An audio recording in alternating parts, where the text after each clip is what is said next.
So, Lauren, first of all, congratulations on the Thank you. new deal. How pleased were you to get that done before the start of the season? Yeah, obviously stability is good for everyone, and particularly myself with family situation and having moved here to coach Port Adelaide. It's obviously honour and a privilege to have that stability and be the coach at this footy club and coach this group of girls. Was there much discussion around how long the extension was going to be? Would you have liked to stay longer? Were you happy with just the 1 year? I'm satisfied with where it's at right now, yeah, really excited with, I think, the opportunity we have this year, and then having some security going into next year and a bit more stability across our list, I think will be important. How much stability do you think there is in terms of the side? Are you feeling confident going into the season compared to this point going into last season? I think it's funny. I think last year I said it felt like the first proper pre-season, and then this year feels like the first proper off-season and pre-season. So we've had a bank of time with the majority of our list where we can build on all the things we needed to, essentially while I was on maternity leave, to be fair. So we sent the players on their break in November with a really clear message that we need to be a lot fitter, and we feel really comfortable with where that's got to. And having the draft in December was also really helpful too, having 18-year-olds, not rushing them in off the back of a draft and quickly into pre-season. They had some time and some stability with their new teammates. So, yeah, a couple of new additions recently who've also been fantastic in Tegan Jermack and Caitlin Wendland. A bit later to the piece, but, yeah, really nice, strong addition. So, looking forward to the year. When you got in here and talked about the fitness and saw where the girls were at, was it pleasing or a sigh of relief? Like, where did that sort of land for you? It was funny, I was on maternity leave, but as a senior coach of an AFLW team, you never really tap out too much.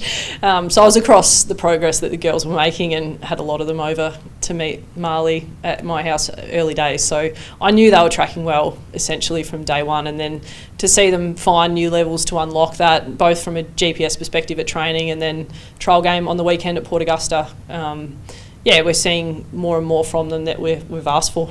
With the rest of your coaching staff almost having to be like, stay home, you're not meant to be here when you're on maternity leave? I think they know me better than that.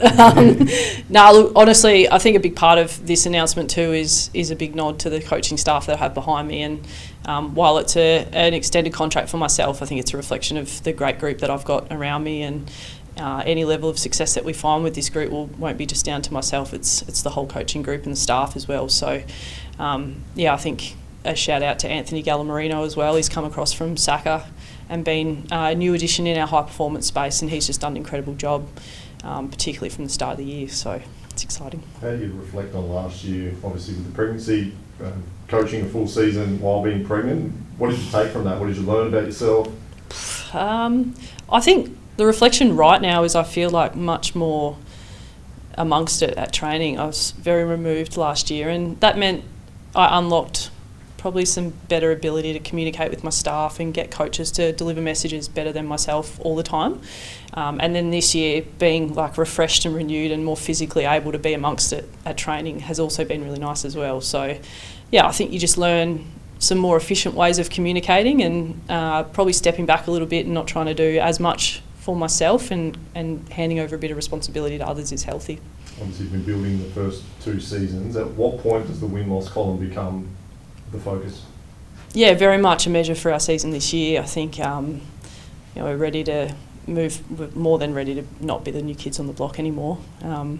And I think there's some KPIs and measures within games that you can take around improvement, and then the win-loss stuff will speak for itself as well. So I think win-loss will be a key measure for us this year, as well as how much more professionalism can we unlock from a youngish group. In terms of the language we're using is 24/7 athlete. There's a bit of growth there too for what has been a young environment to this point, and we keep pushing the envelope on that.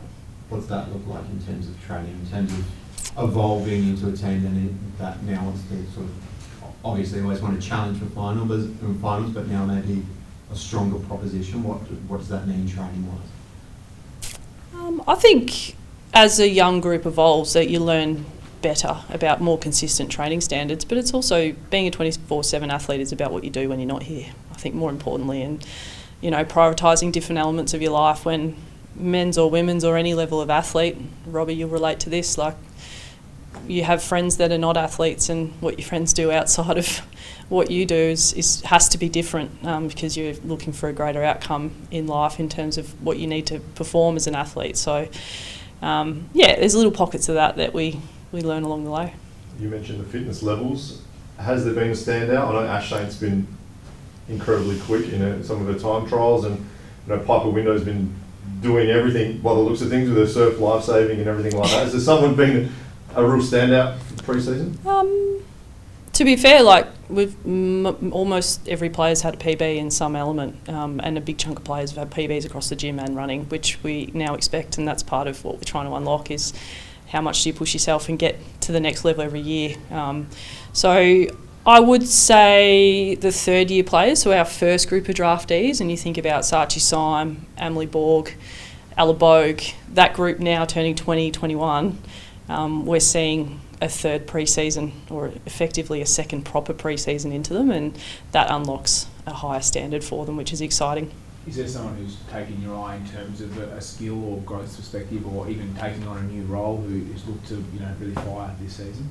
I think Ash Saint's one who's stepped into our small leadership group this year, and you'll see she's quite obviously a lot fitter this year, and still only I think 24 herself, and so that's exciting with depth of experience she's got in this competition behind her, and now a key member of our leadership group is someone that we're excited about. And I've always been hesitant to call out individuals, but I think Emily Borg is one who, she was the second youngest player on our list, our first ever list, and she was 17 and finishing school for the majority of her first year, and now is a real key leader in our backline and has absolutely nailed her off-season, her pre-season. I think is someone who just drives standards on and off field that we're really pleased with. How close do you go to full strength on Sunday, given it's kind of one of the last tune-ups in terms of round one? Yeah, we're allowed to play 24, and I think we're one team right now amongst what I'm hearing is a big group in this competition who are going in a little bit with some injury clouds. Out of 30 listed players, we're probably looking at about 24, 25 available. So, we'll see pockets of somewhere near our best 21. We've still got a couple of injuries looking to come back, probably just a week late. Yeah.